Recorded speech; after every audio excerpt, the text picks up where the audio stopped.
Hello, guys. Good morning. I'm starting my day, and I just want to let you guys in on what I do on a daily basis. So, how are you guys doing today? I hope everybody's doing great. I hope everybody's feeling great. This is my office. Like I said, I drop my wife off in the morning, usually when she has to work the morning, and then I start my day.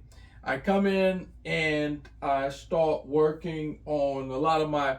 I work with a lot of state. We're in Georgia, so we have Georgia access, and I'm working with a lot of clients that are doing health insurance and getting these tax credits. So I do that once I get started in the morning, and I start taking my phone calls about maybe about 8:30, 9 o'clock. I start taking calls, and this is simply my office. I like to give you guys a tour of because I like my house. I like my home. It's a nice one. Well, you see, I keep touching my face. I'm growing my beard, and I'm letting it grow because it's cold here. So I'm letting my beard grow, and it's all gray. I love it. It looks good.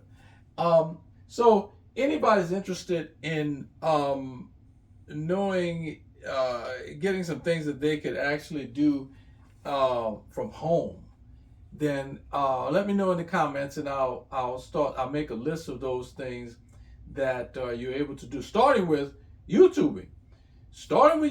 You start YouTubing, and this is addictive. You start wanting to record most of the things that are happening in your life. I mean, you want to share. I'm a person that I like to share things. I like to share what I'm doing.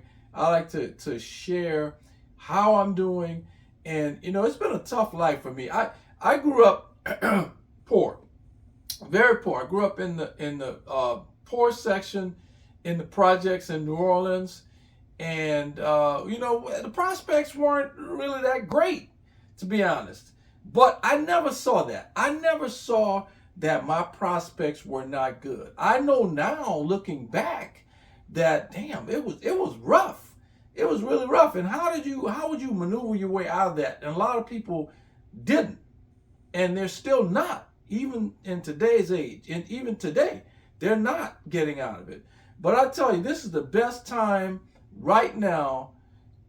We say that young people think that they're coming in at the end of something, and that they don't have the opportunities that as a 62-year-old I had at 30. And that is absolutely not true. That is absolutely not true. There are things now there are opportunities now, educational opportunities, training opportunities that you have, technological opportunities that young people have today that extends from the youth to me, 62 years old. Because look at this right now. What we're doing when you're YouTubing is documenting your life, or whatever it is you feel you want to talk about, and have a dialogue with the community. But what you're also able to do is also tap into a lot of these, what we had before with the networks, that these people could sell advertising. They offered spots to business people, where these business people spend a lot of money for exposure. This is the equivalent to what I used to do. I had a business where we would package flyers for business people. We do 30, 40, try to get to about 50 per month in one packet of door hangers. And we would distribute about 50,000 of those door hangers every month. And we would hire a crew to go out and hang those door hangers on different homeowners' doors in different neighborhoods. This is how we would advertise or help businesses, and of course, they would pay us. They would compensate us for that. Now, what we're able to do, what this opportunity has given us, is that we can do basically the same thing, but with technology and what we're the same as CBS. Just think about it. I never thought I would be in a position that I could document or give information and talk to a community of people that are out there listening, and business people would pay us to have their message injected into what we're doing. That's what we're doing. So if you don't mind getting, say, someone promoting their product, I mean, yeah, it's commerce. It's capitalism. If you don't mind that, then what the businesses will do, as you subscribe to my channel, you listen to me, you dialogue with me through your comments, and in that they're able to show you their wares. Here's what we have. Here's what offer we have, and take a little bit of your time in looking at that while you're interchanging ideas and thoughts with someone like me. So that's the opportunity that we have today. So when I hear young people say things are harder than they were for my parents, that's not true. Things are much easier.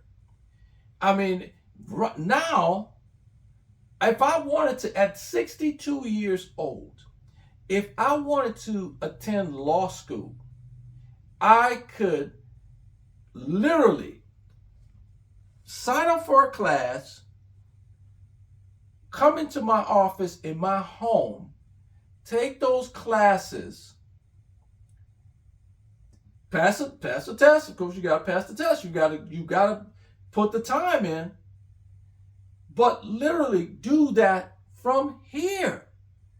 This is the opportunity that a lot of young people understand, because there's a lot of young people YouTubing and doing different things with cooking shows and doing where they're critiquing different restaurants and different things like that. So a lot of young people have taken advantage of this. So I'm saying now to young people and people my age alike, there is nothing, there is absolutely, it's almost limitless in the things that in your creative mind you can do if you put your mind to it. We have the resources, you have the resources. And let me tell you something, it doesn't take a lot of money. It does not, it doesn't take a whole ton of money anymore. One of my pet peeves is retail. I don't go into retail. So if you're thinking about doing anything in retail, don't come to me and ask me advice about anything in retail, because I don't believe in retail. Retail is a difficult business to be in. So don't do that unless you're doing something. Even if you have a product and you want to sell it on Amazon, it's tough. But go through it, and if that's what your passion is, go ahead and do it. But I don't suggest retail. I suggest a service business, some sort of service, some sort of something that you can offer to the public that people need. I mean, we start, and let me tell you, we started a handyman business. I'm not a handyman, never have been, couldn't do anything around the house. My wife would say, "How you gonna start a handyman business? You can't do anything." But with YouTube and looking at different things and how different handymen and all this information that's out there, I've opened a business, and it's a handyman business. And we advertise, we hire subcontractors to do most of the things that we get the calls, we do the advertising, and we have people that we contract. So there is a ton of things that if you decide you want to do something and you want to take control of your life, then there's a lot of things that you can do. I started out I think my first business was a janitorial business. I was about 27. My first business was a janitorial business. Here's what I did. I was living in Pensacola, Florida. Here's what I did. I went to a pawn shop and bought mops, buckets, anything I could find that was something that I thought I could use in my cleaning business. And I decided I'm going to open Hawkins janitorial service. And it didn't, Pensacola, Florida, now I'm not Florida, Pensacola, Florida, but it wasn't a place. So I decided to go back to New Orleans and do it. And we did well. I had hired maids. We did maid service. We did the first job we did in New Orleans. We had this film crew call us, and we didn't even have to be honest, we didn't even have a license. We didn't have anything correct. We didn't have the correct bank account. Anything. We didn't have anything set up right. But we had an ad in the Yellow Pages, and we had this company, this production company that produced a movie in New Orleans, and they called us. And they produced a movie in New Orleans in this big mansion on St. Charles Avenue. Huge mansion on St. Charles Avenue. It looked like there's one little lady living in this huge mansion. So what they needed us to do is come in and to clean up after they had done their filming and everything. You know what they do? They tape here, put different things there, and so they put pictures up, different things they do in a property when they're filming to set up the set. So they wanted us to come in and clean up the set. So we went in and cleaned up. I had a friend of mine that I grew up with, and I hired him to come in, and we went into this property, and we spent probably about 7 hours cleaning the property, taking care of everything they did. So they wrote us a check, and that was our first check. I had that check. I have it somewhere. Our first check with our first business. And from then, I knew that this is what I'm going to do. This is not. Everybody, if you want to go to work 9 to 5, someone, and have it that way, that's fine. That's noble. That's the way to go. I knew I couldn't do that, though. I knew I couldn't do it. I have to control my own destiny. And I knew it would be difficult. So it was difficult. And there was, when I had that janitorial service, I ran an office. And I had an office, and of course I had my apartment. But the problem was I couldn't afford both. I couldn't afford the apartment and the office. So here's what I did. I gave up the apartment. I moved into my office. So I'm living, these people don't know I'm practically living, and only for about 2 weeks, because I was only looking for, I moved out of the apartment, got out of the lease, and I hadn't found another apartment yet. So I moved out of the apartment, moved into my office. So I'm living between my office and my car. But I was not going to give up my office. And that's the sacrifices you have to make. I was not going to give up my office. I had my office, so I needed that. And so I gave up the apartment. In a couple of weeks, I lived between my car and my office. I'm sleeping in the office. So, but hey, I was a single guy. It wasn't a big deal. It's not, there's a lot harder things you do in life than sacrifice for your business. But that's what we did. And I've sacrificed. I started my income tax business, opened about 7 offices, fast tax. And we moved to Georgia and we opened our office here. But in New Orleans, I would, when I first started my tax office, I would sleep in the office because we had, I had these printers, not like the beautiful printers I have now, but we had these dot jet printers, and I had tons of clients. We didn't have a shortage of clients, so we had tons of clients. So I would sleep in the office, and all night I'm running reports for the people the next day that we had to print checks for, because it was this fast tax thing where you come in and file today, you get your check tomorrow. So all night I'm in the office. Call my wife and tell my wife, listen, I'm not going to be home tonight. I'm going to sleep here because I got to read these reports and I got to get this ready to print my clients' checks in the morning. So all night I'm laying. A lot of times I had a little sofa in there, a blanket at first, and I was laying on the floor. And all night I'm here because that was the dot jet printers. These long sheets.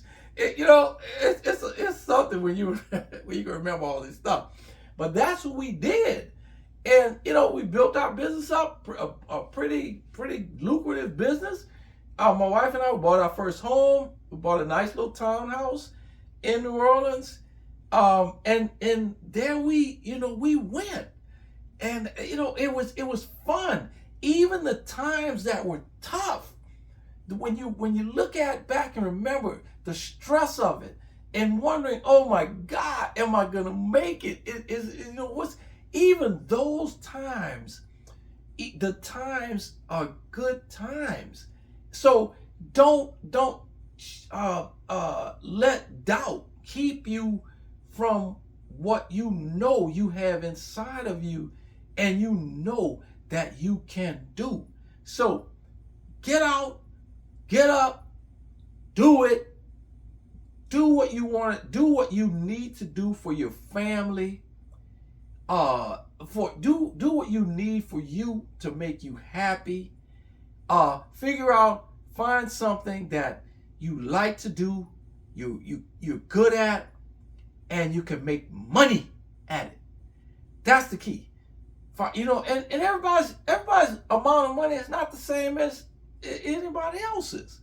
So if you can make a living, keep a roof over your head, make sure your family's secure. If you like to travel, if you like to do things, you like to go out to dinner or whatever, as long as you can do those things, the amount of money you make, if it takes care of all of that, it doesn't matter the amount of money.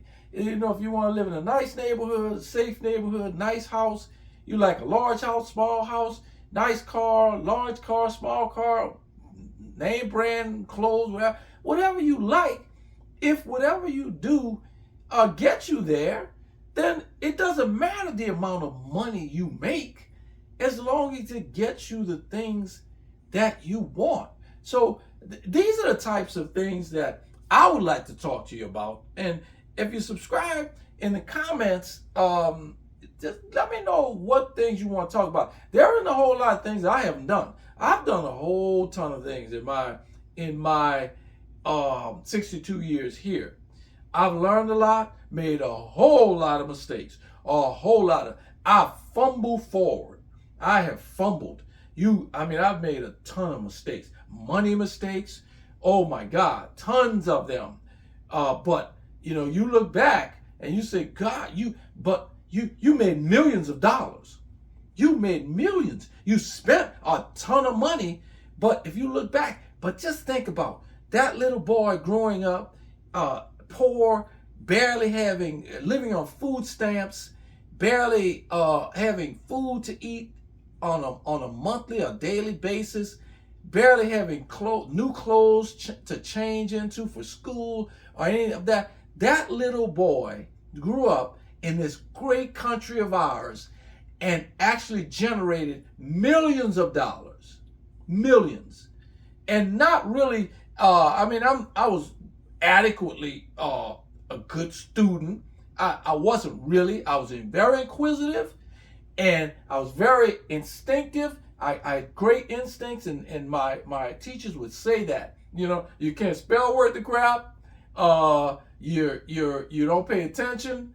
There's things that you should be doing, you're not doing, but you have great instincts, and you're a smart person. And I took that, and I said, you know what, I am. So I have to find the things that I'm good at, I want to do, and do those things, and learn how to do those things well. And the one thing that I learned to do is earn money. I can earn money. I know I can. I don't do a lot of things that a lot of people that earn a ton of money do, because a lot of that stuff is luck. to be honest with you, it's luck, opportunity, and you stumble into it. A lot of these folks that are very, very rich, they're not extremely smart people. Some of them are, but a lot of them are not. So if you listen to them and you talk to them, you figure out, hey, I'm smarter than that person.